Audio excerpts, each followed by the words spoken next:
Welcome to our 5 on 5. We're pleased to welcome back Oregon State Representative Peter Buckley. Representative Buckley, good to see you. My pleasure to be here. All right, so let's start with Cover Oregon, the big announcement today. The panel who oversees Cover Oregon, dropping the state website, going to get on board with the federal health exchange. What do you think about this? I think it's the right move to make. I mean, we've gone through now several years of trying to develop Cover Oregon, working with Oracle, who we thought was going to be the top company in the country to contract with to develop the website. We had a very ambitious plan for the website. We're the only state in the country who tried to do everything on the website, everything from small business enrollment to Oregon Health Plan to the individual commercial accounts. It was too ambitious. The work from Oracle was not up to the standard we needed, and the supervision was not, from the state side, was not what we needed. So I think it's the right move to the federal website, make sure that Oregonians have easier access to enrolling for insurance in the next year. But the most important thing is not the website. The most important thing is over 300,000 Oregonians have insurance now that didn't have insurance before the Affordable Care Act. So the website is a problem. The website was expensive, but the most important thing in the long run is making sure Oregonians have access to high-quality health care. We had Governor Kitzhaber here last week, and he talked about, and this is, of course, before today's announcement, right, talked about it being perhaps the biggest disappointment in his most recent term of office. Do you fear that Cover Oregon could hurt Democrats like yourself in this year's midterm elections? I think it will be an issue in the campaign, but I also think that when people actually look at the candidates who are talking about health care, if you want to talk about a website, who's better at developing a website, then if a candidate is a software designer and works in that field, then that candidate might have a great ability to say, I can develop a website better than my opponent. But if you're looking for someone who's going to help deliver health care for your family and make sure that your family and your small business have access to affordable health care, I think it's an entirely different issue. Okay. Talking about medical marijuana dispensaries, you've been in on this one from the beginning in the legislature.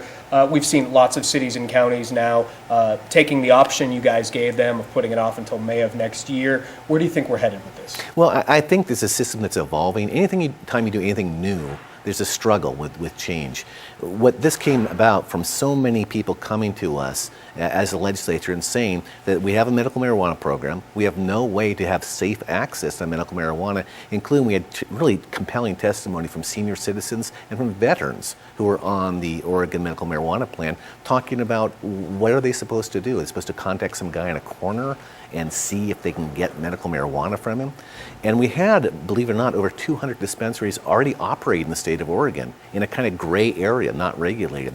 So the push from the legislature was, let's regulate these things. Let's make sure they're safe. Let's make sure people who walk in the door are safe, and let's make sure the product that they're getting is safe, free from mold, mildew, pesticides, etc. So we put in place a system that would regulate. Some cities and counties have said that makes sense. They're moving forward with it without problem. Other cities and counties have been much more concerned. They have more fears about what the impact of medical marijuana might be. But I do encourage people to actually see what happens in their communities. Ashland, Talent are moving forward, and I think creative ways to make sure that it's done right. Eugene, Salem, Bend, Portland, all these cities are moving forward in a way. They're having dispensaries without a lot of furor, without a lot of controversy, because they're going to make them to be safe places, not only for the Oregon medical marijuana patients, but for the community as well. Okay, well, we got a lot to talk about with SOU. We'll save that for after this quick break. Stay with us. We'll be right back. Welcome back to our 5 on 5. Again, we're here with Oregon State Representative Peter Buckley. Peter, you've been involved with SOU and what they've been doing at the state level, kind of get control of their own university. Kind of where do we stand with that now? Well, it's interesting because this issue is actually of vital importance to our region, and the medical marijuana issue gets much more attention. Sure. But when you look at really the long-term future for Southern Oregon University is absolutely vital to what we do. We were able, through legislation, through a lot of work, to allow SOU now to have a regional board of regents instead of a board that's located in Corvallis or Portland, filled with people who are good intention but have never actually been on the campus. So Southern Oregon University, Eastern Oregon University, OIT, and Western Oregon University are now going to join with the big three universities in having their own board of directors with people who are passionate about the mission for that university and passionate about that region. We came up against opposition in Salem that was mind-blowing to me. I've been in the legislature for 10 years. I've never quite experienced this sort of prejudice against the other regions of the state.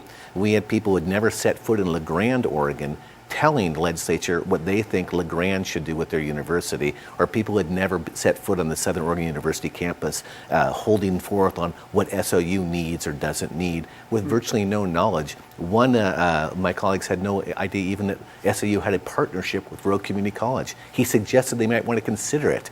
And I said, well, you know, we actually have a pretty darn good partnership.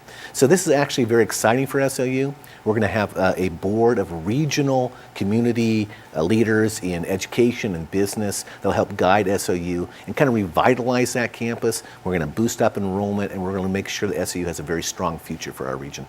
Very good. Good to see you. Thanks for coming in. Appreciate it. Thank you. All right. Stay with us. We'll be right back.